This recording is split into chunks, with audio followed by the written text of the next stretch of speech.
Vijayawada university మంచి భవిష్యత్తు కోసం తెలుగు విద్యార్థులు ఇష్టపడే యూనివర్సిటీ. కాల్ 9059052378 9059052379.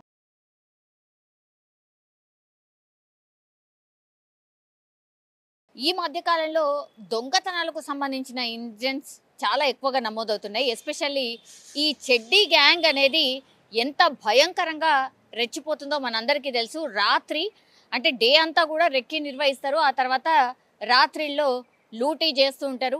చాలా మట్టుకైతే అంటే ఎక్కడైతే జనసంచారము ఈ రాత్రి వేళల్లో ఎక్కువ ఉండదో, అట్లాగే మనకు తెలుసు ఈ స్ట్రీట్ డాగ్స్ ఉంటాయి కదా, ఈ స్ట్రీట్ డాగ్స్ కూడా ఎక్కువగా ఉండని ప్రాంతాలనే టార్గెట్ చేసుకొని ఈ చెడ్డీ గ్యాంగ్లు కావచ్చు, లేదంటే ఇట్లా దొంగతనాలు చేసే వాళ్ళు కావచ్చు, మెయిన్గా అట్లాంటి ఇళ్ళనే చూస్ చేసి రెక్కి నిర్వహించి మరీ ఇట్లా లూటీ చేస్తూ ఉంటారు. ఇప్పుడు ఎండాకాలం కాబట్టి చాలామంది ఇంకా కూడా ఎవరైతే కూలర్ కానీ లేకపోతే ఈ ఏసీ ఫెసిలిటీస్ని ఇంకా వాడుకున్నటువంటి వాళ్ళు కావచ్చు, లేదంటే మనకు తెలుసు పల్లెటూర్లలో ఇంకా కూడా డాబా మీదకి వెళ్ళి పడుకుంటున్న వాళ్ళ సంఖ్య కూడా చాలా ఎక్కువగానే ఉంటుంది.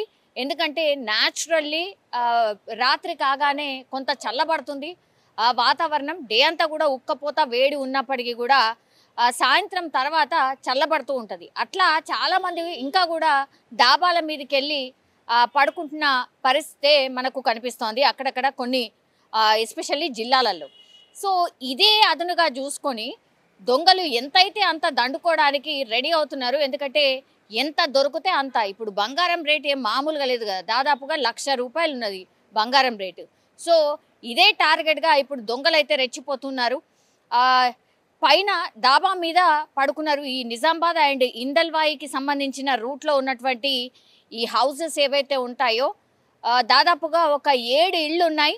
ఆ 7 ఇళ్ళని టార్గెట్ చేసుకొని ఈ 7 ఇళ్లకు సంబంధించిన వాళ్ళందరూ కూడా రాత్రి డాబా పైనకి వెళ్ళి పడుకుంటున్నారు. ఎండాకాలం స్టార్ట్ అయ్యి ఆల్మోస్ట్ 15-20 రోజులు అవుతుంది కాబట్టి రోజు వీళ్ళు డాబా మీద పడుకుంటున్నారు. సో ఇది గమనించినటువంటి దొంగలు పూర్తిగా ఒక ప్లాన్ ప్రకారం అయితే ఈ 7 ఇళ్ళని ఎప్పుడైతే వీళ్ళు డాబాకి వెళ్ళి పైన పడుకున్నారో వెంటనే నిన్న ఆ ఇళ్ళని టార్గెట్ చేసుకొని పూర్తిగా దొంగతనాలకైతే పాల్పడినటువంటి పరిస్థితి. ఈ 7 ఇళ్లలో 1,50,000 నగదు పోయింది, అట్లాగే 12 తులాల బంగారం పోయింది. పొద్దున వీళ్ళు కిందికి వచ్చి చూసేసరికి పూర్తిగా ఇళ్ళంతా కూడా చెల్లా చెదురుగా వస్తువులన్నీ పడిపోయినట్టుగా, ఎక్కడెక్కడైతే డబ్బులు దాచుకునే ప్లేసెస్ ఉంటాయో వాటన్నిటినీ సర్దినట్టుగా స్పష్టంగా కనిపించడం.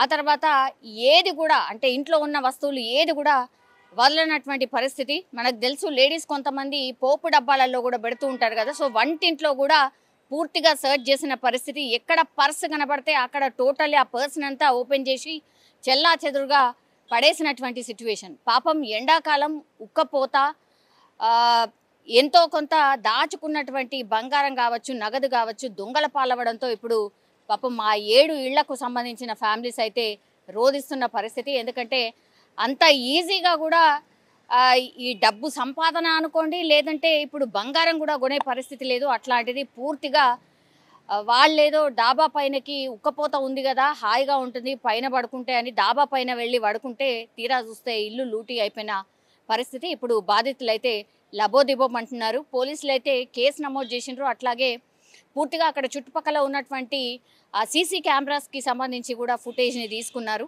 దొంగల్ని అతి త్వరలోనే పట్టుకుంటాం, మీ సొమ్ముని రికవరీ చేస్తాము అన్నటువంటి ప్రామిస్ చేశారు ఈ బాధితులకైతే.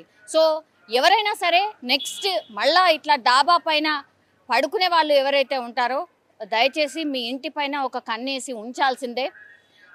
అట్లాగే మీ నగదు కానీ సొమ్ములు కానీ ఏవైనా ఉన్నా సరే ఇంట్లో మాత్రం దయచేసి పెట్టుకోకండి. చిన్నగా బ్యాంకులో ఏమైనా ఉంటే మాత్రం ఆ బ్యాంక్ లాకర్స్లో దాచుకునే ప్రయత్నం చేయండి, జాగ్రత్తగా ఉండండి అని పోలీసులు అయితే సూచిస్తున్నారు.